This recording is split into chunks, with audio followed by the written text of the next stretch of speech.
मेरे इस वीडियो में फिर से स्वागत है। जैसा कि पिछले 2 वीडियोस में मैंने आपको डिमांड पुल इन्फ्लेशन और कॉस्ट पुश इन्फ्लेशन के बारे में बताया, या फिर इसको ऐसे कह सकते हैं डिमांड और सप्लाई। तो कॉस्ट पुश इन्फ्लेशन वो सप्लाई का ही एक पार्ट है, क्योंकि प्रोड्यूसर जो होता है वो उसका जो काम होता है वो पूर्ति करना होता है, यानी कि सप्लाई करना होता है। और प्रोड्यूसर जो होता है वो प्रोडक्शन फैक्टर्स को लेकर के जो है किसी भी वस्तु का उत्पादन करता है। किसी वस्तु का उत्पादन करने के लिए उसको जिन प्रोडक्शन फैक्टर्स की जरूरत पड़ती है उनकी कॉस्ट अगर बढ़ रही होती है तो उसकी वजह से कॉस्ट पुश इन्फ्लेशन क्रिएट होता है। और वो कॉस्ट किनकी होती है? जो प्रोडक्शन फैक्टर्स होते हैं उनकी होती है। और वो प्रोडक्शन फैक्टर्स क्या हैं? जैसे लैंड हो गया, लेबर हो गया, और कैपिटल हो गया, और एंटरप्रेन्योर हो गया। इनको हम भूमि पे जैसे रेंट देते हैं, लैंड पे हम रेंट देते हैं, कैपिटल पे हम ब्याज देते हैं, इंटरेस्ट देते हैं, लेबर को हम वेजेस देते हैं, और एंटरप्रेन्योर को प्रॉफिट देते हैं। तो ये जो इन सबको दिया जाता है एक तरीके से इनकी इनकम या कॉस्ट होती है, जिसकी वजह से जो है प्राइस जो है वो बढ़ता है अगर इनकी कॉस्ट बढ़ती है। तो ये रिलेट किससे है? चूंकि सप्लाई के ही अंतर्गत इन सारी चीज़ों को लिया जा रहा है और इन सबकी कॉस्ट को काउंट किया जा रहा है। तो मेनली जो कॉज होता है वो इन्फ्लेशन का डिमांड और सप्लाई ही होता है, यानी कि डिमांड बढ़ रही है और सप्लाई उस अनुपात में या उस पोर्शन में नहीं बढ़ रही है। इसकी वजह से जो है एक गैप आ जाता है कि डिमांड ज़्यादा है और सप्लाई कम है, तो मांग अगर ज़्यादा होगी, पूर्ति कम होगी तो कीमतें बढ़ेंगी। तो ये गैप जो है वो क्रिएट करता है इन्फ्लेशन को। मैंने पिछले आपको टॉपिक्स में ये भी बताया कि डिमांड क्यों बढ़ रही है या क्यों बढ़ती है और सप्लाई क्यों कम हो जाती है, उसके कई कॉज होते हैं, कई रीजंस होते हैं। साथ साथ मैंने डिमांड पुल इन्फ्लेशन और कॉस्ट पुश इन्फ्लेशन के अलावा भी आपको कई और प्रकार बताए थे इन्फ्लेशन के, लेकिन टोटल कंक्लूजन इसका ये है कि जो भी इन्फ्लेशन होता है या क्रिएट होता है इन्फ्लेशन, उसका सबसे महत्वपूर्ण कारण जो होता है वो होता है डिमांड और सप्लाई। डिमांड और सप्लाई की वजह से ही किसी भी प्रकार का इन्फ्लेशन होता है। अब चूंकि हमारा जो आज का विषय है वो है इफेक्ट्स ऑफ इन्फ्लेशन, यानी कि इन्फ्लेशन के प्रभाव क्या होते हैं और ये किन वर्गों के ऊपर इसके कैसे कैसे प्रभाव पड़ते हैं, किन वर्गों को इससे लाभ होता है, किन वर्गों को इससे हानि होती है। इस चीज का अध्ययन आज हमको करना है। तो जैसा कि कीन्स महोदय ने फर्स्टली इसको जो है 3 वर्गों में डिवाइड किया था, प्रोड्यूसर, इन्वेस्टर और द वेज अर्नर्स। जैसे कि उत्पादक, निवेशक और श्रमिक, या एक तरीके से वेतनभोगी वर्ग। इसके अलावा 2 वर्ग और हैं, कंज्यूमर और डेब्टर एंड क्रेडिटर, यानी कि उपभोक्ता और ऋणी और ऋणदाता। तो इस तरीके से 5 वर्गों में इसको डिवाइड किया जा सकता है। Producer, investor, the wage earners, consumers, debtor and creditor. उत्पादक, निवेशक, श्रमिक और वेतनभोगी वर्ग, उपभोक्ता वर्ग और ऋणी और ऋणदाता वर्ग। इस प्रकार से इसको हम डिवाइड कर सकते हैं। अब हमारा पहला जो वर्ग है वो है प्रोड्यूसर वर्ग है, जिसके बारे में हमको आपको बताना है कि प्रोड्यूसर वर्ग यानी कि उत्पादक किसी भी अर्थव्यवस्था में 2 जैसे डिमांड और सप्लाई होते हैं, वैसे ही इनसे रिलेटेड, यानी कि ये डिमांड और सप्लाई कहाँ से क्रिएट हो रही है, कहाँ से उत्पन्न हो रही है, यानी कि उत्पादक और उपभोग, उत्पादक वर्ग और उपभोक्ता वर्ग, यानी कि प्रोड्यूसर और कंज्यूमर। ये 2 ऐसे वर्ग हैं जिनकी वजह से जो है अर्थव्यवस्था में सारी आर्थिक क्रियाएं होती हैं।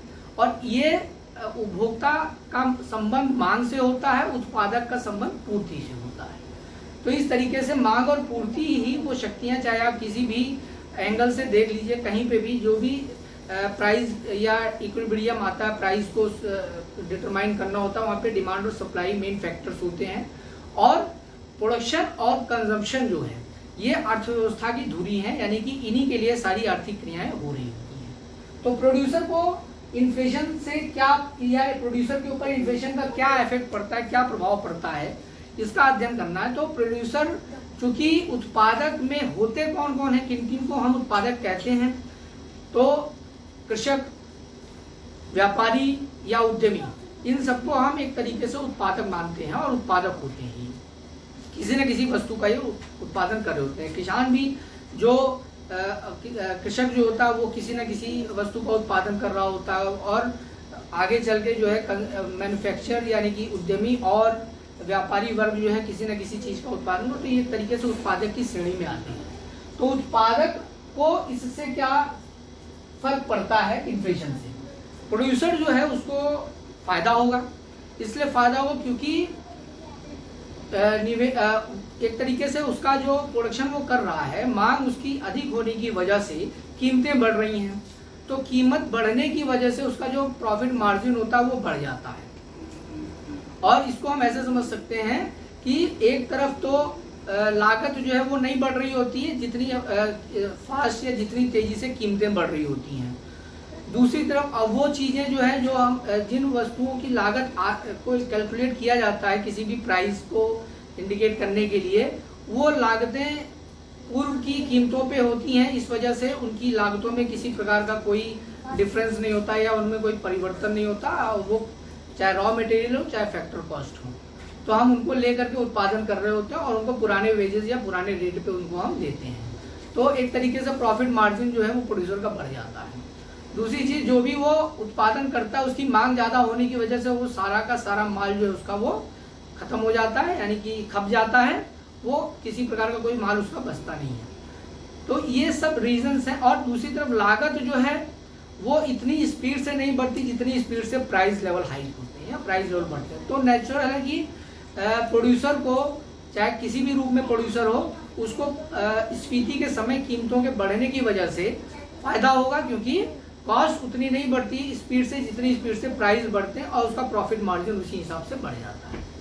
तो दूसरा है इन्वेस्टर। तो इन्वेस्टर को हमने यहाँ पे जो निवेशक कहते हैं उनको हमने दो श्रेणियों में डिवाइड किया है। पहला है जिनका एक निश्चित आय होती है और दूसरे वो है जिनकी परिवर्तनशील आय होती है, परिवर्तित आय होती है। परिवर्तन होता है आय में, परिवर्तनशील आय होती है। तो ये दो प्रकार के इन्वेस्टर हैं और इन दोनों के ऊपर अलग अलग प्रभाव देखने को मिलता है। जो निश्चित आय वाले हैं, जैसे कि वो ऋण पत्रों में या सहकारी या सरकारी प्रतिभूतियों में इन्वेस्ट करते हैं और सरकारी प्रतिभूतियां और ऋण पत्रों पे एक तरीके से सर्टेन रेट ऑफ इंटरेस्ट मिलता है, एक निश्चित ब्याज मिलता है, यानी कि स्फीति की वजह से उनके ब्याज में किसी भी प्रकार का कोई परिवर्तन नहीं होता है। तो नेचुरल है कि जब उनको बाद में वापस मिलेगा या जो भी अमाउंट ब्याज के तौर पे या उनको मिल रहा है रिफंड के तौर पे, तो वो उसकी वैल्यू जो होती है, उसकी क्रय शक्ति जो होती है वो कम होती है। इसलिए क्योंकि मुद्रास्फीति का समय कीमतें बढ़ी हुई हैं, वैल्यू ऑफ मनी कम होगी, क्रय शक्ति कम होगी। तो एक निश्चित आय वाले को जो कि इन्वेस्टर है उसको इससे कोई फायदा नहीं होगा, हानि होगी, क्योंकि उसको एक सर्टेन इंटरेस्ट मिल रहा होता है, उसमें इंटरेस्ट में किसी प्रकार की कोई वृद्धि नहीं हो रही होती है। तो आय वही है, स्फीति हो गई तो निश्चित तौर पर उसकी आय का जो वास्तविक मूल्य है या वास्तविक आय उसकी वो कम हो जाती है। दूसरी कैटेगरी है परिवर्तनशील आय। ऐसे लोग जो जैसे शेयर मार्केट्स में लगाते हैं पैसा या ऐसे जगहों पे लगाते हैं बॉन्ड, जिनमें उनको जो है कीमत के बढ़ने के फलस्वरूप उनको एक तरीके से रिफंड मिलता है या लाभांश मिलता है। तो अगर कीमत बढ़ेगी तो उनका लाभांश भी बढ़ेगा, तो लाभांश बढ़ेगा तो उनको फायदा होगा। लेकिन टोटल कंक्लूजन ये लास्ट में ये है कि कुछ निवेशक ऐसे होते हैं या ऐसी जगह पे आप अगर इन्वेस्ट कर रहे हैं कि कीमत बढ़ने की वजह से लाभांश तो बढ़ रहा है, लेकिन उसका एक्चुअल प्राइस जो है यानी कि वास्तविक आय जो है उसकी व्यक्ति की, उसमें किसी प्रकार की कोई वृद्धि नहीं हो रही, यानी कि जिस प्रोपोर्शन में कीमत बढ़ रही है उस अनुपात में, यानी कि जो कीमत किसकी बढ़ रही है, वस्तुओं और सेवाओं की, उस प्रोपोर्शन में उसको मिलने वाला बेनिफिट या उसका लाभांश जो है वो नहीं है और उसकी एक्चुअल वैल्यू या क्रय शक्ति जो होती है वो कम होती है। तो टोटल कहने का मतलब ये है कि एक तरीके से विनियोगकर्ता को भी दीर्घ काल में किसी प्रकार का कोई लाभ नहीं मिलता है, क्योंकि जिन चीज़ों में वो इन्वेस्ट कर रहा होता है, फॉर एग्जांपल जैसे कैपिटल गुड्स में और कंजप्शन गुड्स में, इन सब की इन्फ्लेशन आफ्टर इन्फ्लेशन यानी मुद्रास्फीति के समय के बाद ये जो अतिरिक्त मशीनों का क्रय किया जाता है या कैपिटल गुड्स में इन्वेस्टमेंट किया जाता है, ये निष्क्रिय हो जाती हैं, तो निश्चित तौर पर उसका नुकसान ही उसको मिलता है दीर्घकाल में।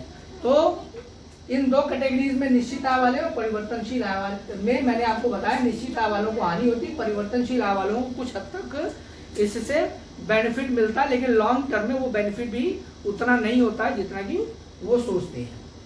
थर्ड जो है वो द वेज अर्नर्स, या इसको किसने कहा है, श्रमिक वर्ग और वेतनभोगी वर्ग। तो वेतनभोगी वर्ग जो एक निश्चित आय वाले होते हैं और या पेंशनर्स होते हैं या इस तरीके से और चीज़ों में लिया जा सकता है। ये किसी जगह काम कर रहे तो उनको वेतन भोगी माना जाता है। तो वेतन भोगी की आय चूंकि निश्चित होती है और इसका प्रभाव चूंकि मध्यम वर्ग से बिलोंग करते हैं, इनका मुद्रास्फीति के समय इनके ऊपर ज़्यादा इफेक्ट पड़ता है, इनको ज़्यादा नुकसान होता है, क्योंकि ये अपनी आय को उस अनुपात में नहीं बढ़ा सकते जिस अनुपात में कीमतें बढ़ रही होती हैं। दूसरा पार्ट है आपका वेज अर्नर्स या श्रमिक, जिनको वेजेस मिलती हैं। चूंकि उनका डायरेक्ट रिलेशन जो होता है वो प्रोडक्शन से होता है, और चूंकि प्रोडक्शन के दौरान कीमतें बढ़ रही होती हैं इन्फ्लेशन के समय, तो उससे क्या होता है कि इनका जो जीवन निर्वाह व्यय है वो बढ़ जाता है। तो जीवन निर्वाह व्यय के बढ़ने की वजह से इनकी वास्तविक आय जो होती है वो कम हो जाती है वस्तुओं और सेवाओं के कीमतों के सापेक्ष। तो ये डिमांड्स करते हैं अपने यूनियंस के माध्यम से कि हमारी वेजेस को बढ़ाया जाए ताकि हम निर्वाह कर सकें, हमारी वेतन जो है उसकी वृद्धि की जाए। तो वो किसी न किसी रूप में कुछ ना कुछ हद तक जो है उसमें सफल होते हैं और अपनी वेजेस को बढ़ा लेते हैं। लेकिन लास्टली क्या होता है, लॉन्ग पीरियड में चूंकि कीमतें जिस हिसाब से बढ़ती हैं या उस हिसाब से इनकी कॉस्ट नहीं बढ़ पाती है या इनके वेजेस नहीं बढ़ पाते हैं और अंततः इनको भी नुकसान ही उठाना पड़ता है। तो ये वेज अर्नर्स या श्रमिक और वेतन भोगी वर्ग के ऊपर इसका प्रभाव जिस रूप में देखा जाता है, यानी कि वेतन भोगी वर्ग को हानि होती है, वेज अर्नर्स या श्रमिक वर्ग को कुछ हद तक फायदा होता है, लेकिन लॉन्ग टर्म में इसका भी नुकसान होता है जैसे जैसे इन्फ्लेशन लेवल हाई होता जाता है। फोर्थ इज कंज्यूमर या उपभोक्ता। उपभोक्ता एक तरीके से हर व्यक्ति उपभोक्ता होता है, प्रोड्यूसर भी एक तरीके से उपभोक्ता ही होता है, क्योंकि वो भी किसी न किसी चीज का उपभोग कर रहा होता है। हर चीज का एक व्यक्ति प्रोडक्शन नहीं कर सकता है, इसलिए कंज्यूमर जो होता है उसको इस चीजों से हानि होती, टोटल कंक्लूजन अगर देखा जाए, क्योंकि उत्पादक कुछ लोग होंगे लेकिन उपभोक्ता तो सभी होते हैं कंज्यूमर। तो कंज्यूमर को प्राइस लेवल अगर बढ़ेगा, इन्फ्लेशन लेवल अगर बढ़ेगा, तो उससे क्या होगा, उसकी आय के ऊपर प्रभाव पड़ेगा और वो अपनी आय को उस हिसाब से नहीं बढ़ा सकता है जिस हिसाब से कीमतें बढ़ती हैं।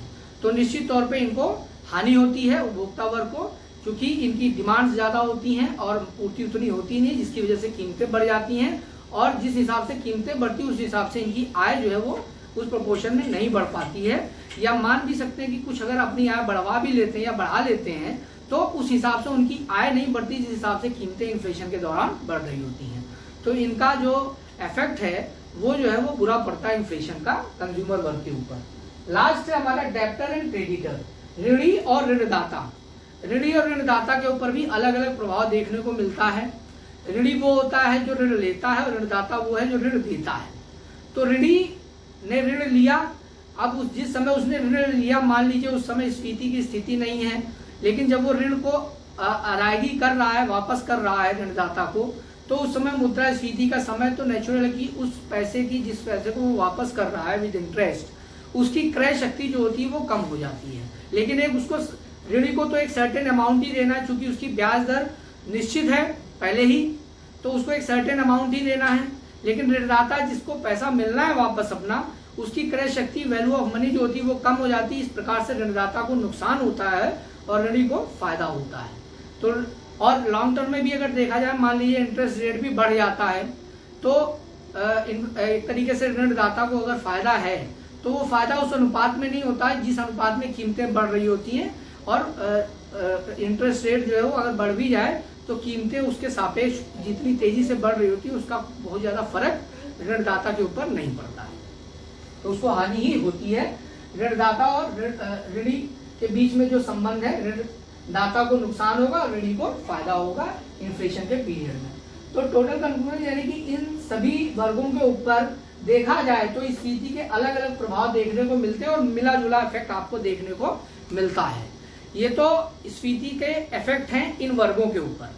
अगर इसका हम डिस्ट्रीब्यूशन कर देते हैं आर्थिक प्रभाव के रूप में, नैतिक प्रभाव के रूप में, सामाजिक प्रभाव के रूप में और राजनीतिक प्रभाव के रूप में, तो ये कैसे होता है इसके बारे में अध्ययन कर लिया जाए। आर्थिक प्रभाव के अंतर्गत फर्स्ट है धन का पुनर्वितरण, क्योंकि धन का रीडिस्ट्रीब्यूशन यानी कि कैपिटल का या पैसे का रीडिस्ट्रीब्यूशन किस तरीके से होता है आफ्टर या इन्फ्लेशन के पीरियड में।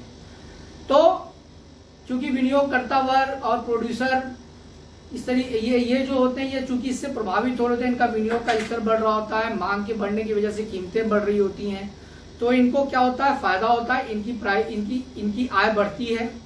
एक तरफ तो इनकी आय बढ़ती है, दूसरी तरफ जो दूसरा सेक्टर है अर्थव्यवस्था में, जिसको हम बोलते हैं उपभोक्ता, वेतन भोगी या श्रमिक, इन सबको इससे हानि हो रही होती, इनको बहुत लॉस होता है। इन्फ्लेशन अगर बढ़ता जाए तो इनको काफ़ी हानि होती। एक तरफ इनकी आय कम हो रही होती और दूसरी तरफ प्रोड्यूसर और इन्वेस्टर्स की आय बढ़ रही होती है।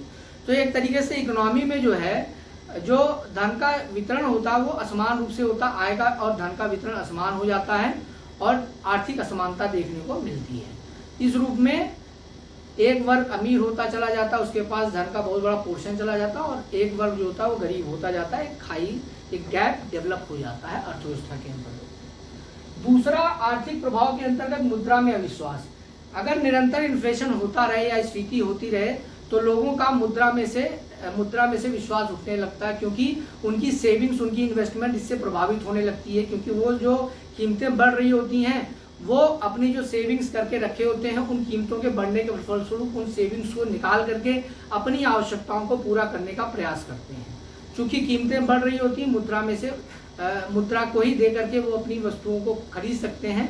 तो अगर कीमतें बढ़ेंगी, रेगुलरली बढ़ेंगी, कंटिन्यूसली बढ़ेंगी, तो मुद्रा में उनका विश्वास नहीं होगा और वो एक तरीके से नुकसानदायक होता है अर्थव्यवस्था के लिए। तीसरा है करों में वृद्धि। सरकार अपने व्यय उसके बढ़ते हैं तो वो टैक्सेस बढ़ा देती है, तो टैक्सेस बढ़ने की फलस्वरूप क्या होता है, कीमतें बढ़ जाती हैं, क्योंकि वस्तुओं पे जो कीमत होती है उसके ऊपर जब टैक्स लगाया जाता है तो कीमतें और बढ़ती हैं। तो उपभोक्ता वर्ग को और ऐसे लोगों को उससे और नुकसान होता है जो किसी वस्तु और सेवा का उपभोग कर रहे होते हैं।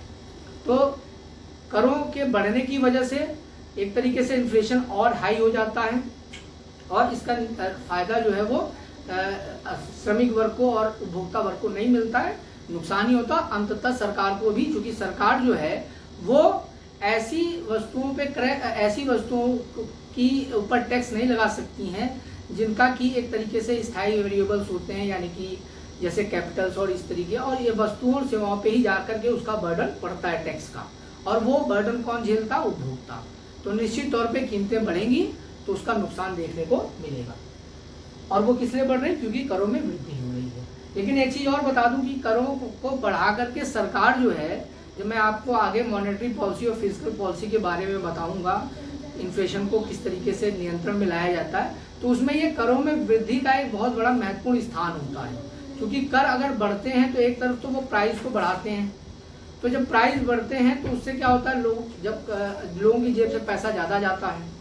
दूसरा इफेक्ट क्या पड़ता है, चूंकि कर कई प्रकार के होते हैं तो वो जब आय पे लगते हैं और कुछ जो है वो उपभोक्ता या वस्तुओं पे लगते हैं, तो जब व्यक्ति की आय पे कर लगेगा तो निश्चित तौर पे उसके पास मुद्रा की मात्रा कम होगी और वो अपना उपभोग स्तर कम कर देगा, मांग उसकी कम हो जाएगी। इस तरीके से इन्फ्लेशन को कंट्रोल भी किया जा सकता है करों में वृद्धि करके। फोर्थ पॉइंट है सार्वजनिक ऋणों में वृद्धि। सरकार करों में इतना वृद्धि नहीं कर सकती क्योंकि उसका जो है विरोध किया जाने लगता है जनता के द्वारा, तो वो दूसरा तरीका अपने व्ययों को पूरा करने के लिए सार्वजनिक ऋण लेना शुरू करती है।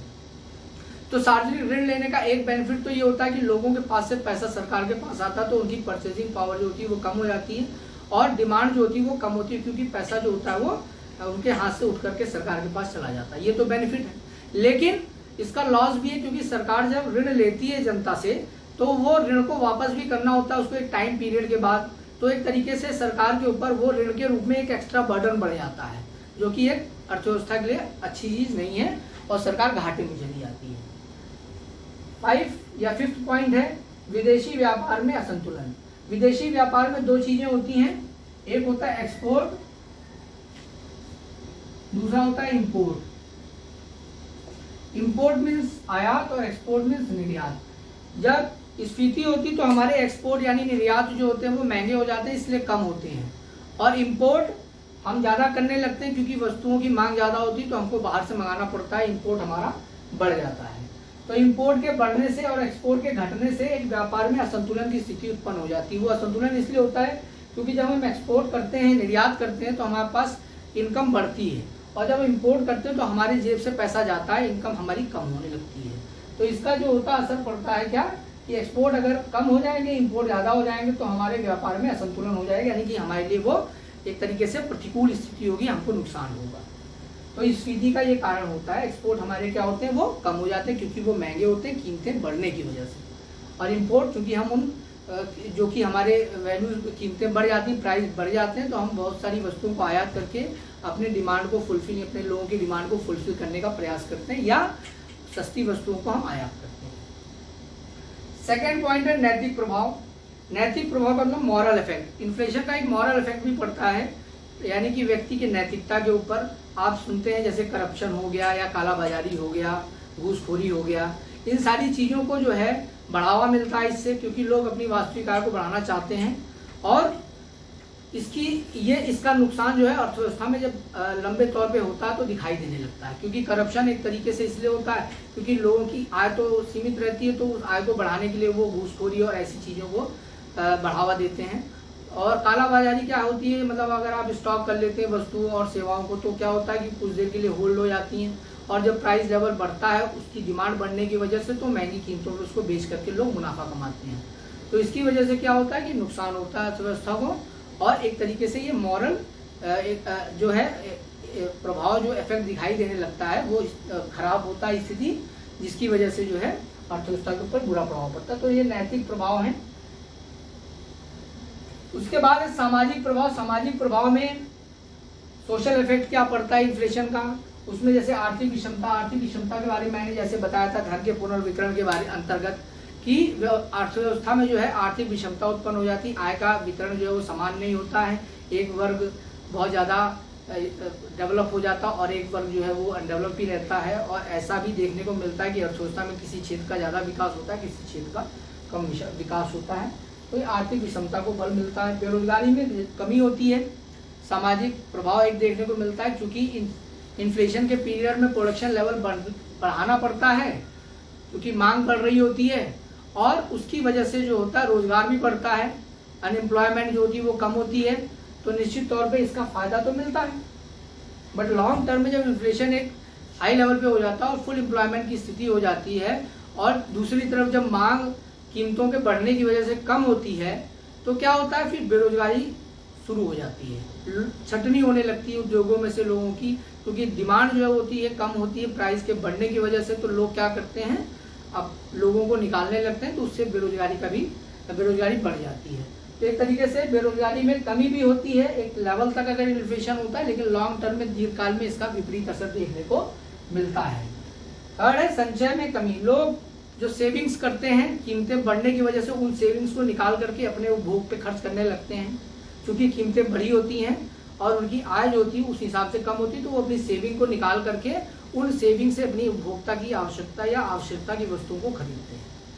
तो सेविंग में कमी हो जाती है। लास्ट है राजनीतिक प्रभाव या पॉलिटिकल इफेक्ट क्या पड़ता है। किसी भी सरकार पे जनता का भरोसा तब तक है जब तक कि वो जनता के अनुकूल या जनता की भावनाओं के अनुकूल काम करती है।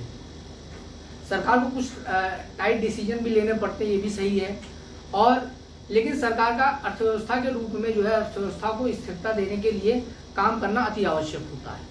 तो अगर कीमतें रेगुलरली और कॉन्टिन्यूसली बढ़ रही होती हैं, तो धीरे धीरे जनता जो है वो सरकार के प्रति उसके विश्वास में कमी आने लगती है। सरकार जो है वो अगर कंट्रोल नहीं करती है इन कीमतों को या इन्फ्लेशन लेवल को, तो जनमानस के अंदर एक गलत भ्रांति पैदा होती है, गलत संदेश जाता है, जिसकी वजह से वो हो सकता है सरकार को बदलने के लिए प्रयासरत हो जाए। तो हर सरकार का एक उद्देश्य होता है कि वो इस स्थिति को डेवलप होने से बचे, इन्फ्लेशन लेवल को नियंत्रण में रखे, और इस तरीके से वो बहुत सारी जो आवश्यकता होती है उसकी, जैसे फॉर एग्जाम्पल मॉनेटरी पॉलिसी और फिजिकल पॉलिसी का उपयोग करके इस इन्फ्लेशन लेवल को कंट्रोल करने का प्रयास करती है। तो पॉलिटिकल इफेक्ट जो होता है वो पड़ता है, क्योंकि अगर इन्फ्लेशन होगा तो जनमानस जो है उसके ऊपर एक विपरीत संदेश जाएगा सरकार के प्रति, और सरकार को बदलने का वो प्रयास करेगा। तो इस तरीके से मैंने आज आपको इफेक्ट्स ऑफ इन्फ्लेशन के बारे में बताया, इन वर्गों के ऊपर क्या प्रभाव पड़ता है, और दूसरा डिस्ट्रीब्यूशन जो हमने किया था आर्थिक प्रभाव, नैतिक प्रभाव, सामाजिक प्रभाव, राजनीतिक प्रभाव के अंतर्गत इन्फ्लेशन का क्या इफेक्ट पड़ता है। तो ये आज हमारा टॉपिक था effects of inflation. Next topic हमारा होगा कि किस तरीके से इन्फ्लेशन को कंट्रोल किया जा सकता है, या किन किन चीज़ों का उपयोग करके, किन मशीनरीज का उपयोग करके हम इसको कंट्रोल कर सकते हैं। That's all.